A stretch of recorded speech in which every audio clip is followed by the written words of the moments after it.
Welcome back, guys. We are getting very close to wrapping up all the installs onto my STI here. Today, we're gonna be installing this 3-inch hard turbo inlet from Killer Bee Motorsports. Now, I have heard this turbo inlet is very hard to install because obviously this thing is not silicone like the parent 2.4-inch inlet. This thing is cast aluminum here. But luckily for us, the intake manifold is already off the car. And on top of that, yesterday when we finished wrapping up the fuel lines, the injectors, the fuel pressure regulators, the fuel rails, all that stuff, we also finished installing the TGV housings along with 8mm spacers that should give this turbo inlet plenty of clearance underneath the intake manifold. Now, I still have to install the fittings onto the new turbo inlet, which I'll be doing in this video as well. They are in this packaging along with some other miscellaneous things I may need during the install. And this has some really nice packaging in this box. Killer Bee always does a phenomenal job on their branding and products. On top of that, before we get into the install, we're gonna do a comparison. I'm gonna show you guys the OEM 2.4-inch inlet, I believe, in comparison to the 3-inch hard turbo inlet. With all that being said, let's jump into today's install. Looking at these two turbo inlets side by side here, the first thing I noticed besides the difference in finish here is something that I've already mentioned.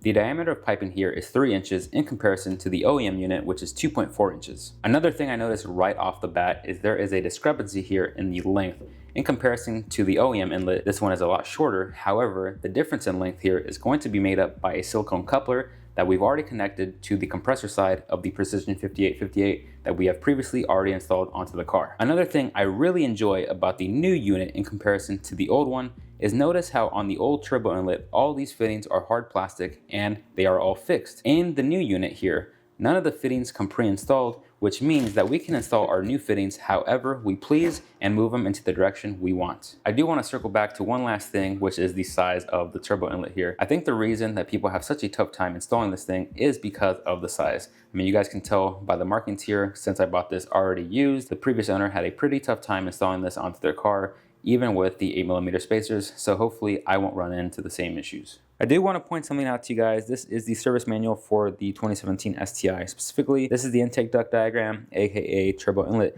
Of course, this is showing the stock configuration. So I'm going to be using every single fitting here. The reason that this guy is blocked off, which I have to remove and install the fitting here, is because the previous owner, I believe, was running an AOS that was not a street series, a competition. So he did not need this port for the PCV.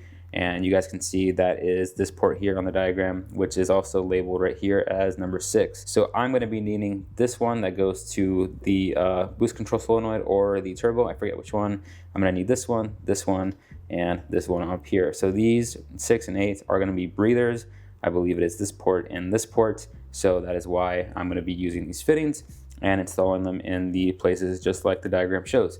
Now, the only thing I am not going to be using is this port here. This would be the recirc hose that goes to your bypass valve or blow-off valve, depending on what you guys have. And previously, I was running this hose all the way to where the bypass valve would go, but I had a block plate blocking that hole. I think I showed that when I was installing my tile blow-off valve during that video. So, in case you guys are wondering why I blocked it off, that is why.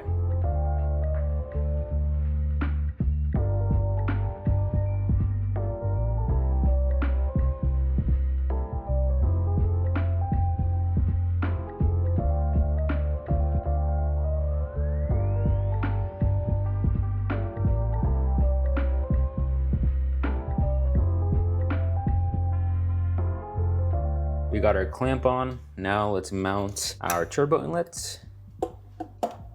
All right, just wiggled it in. So I think it's gonna live somewhere around here. Now that I know where this turbo inlet's gonna live, I'm gonna tighten this down here. I am a little worried there's not a lot of room for the clamp to fit, but I think we'll be fine. I mean, I don't think it's gonna go anywhere. Just wanted to give you guys a close-up of the turbo inlet completely installed onto the STI. Now, all the fittings are on the turbo inlet, but of course, we still have to run the hoses to the turbo inlet, the PCV, the vacuum line, etc., etc.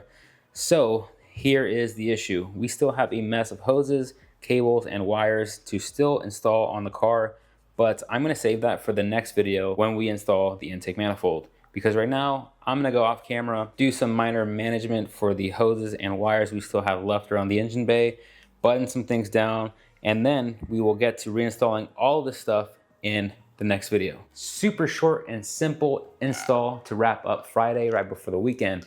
Now make sure you guys subscribe because you won't want to miss out on the next video. Tomorrow on Saturday, I'm going to start reinstalling everything: the harnesses, the wires, the hoses, and the intake manifold, the last piece of our install here. I think the new Killer Bee turbo inlet looks fantastic, especially because it matches the theme of the STI, which is black. If this video helped you out in any way, please let me know by leaving a like down below, and please comment down below on future videos you guys want to see on the channel because this content is for you guys. Until then, I will catch you on the next one.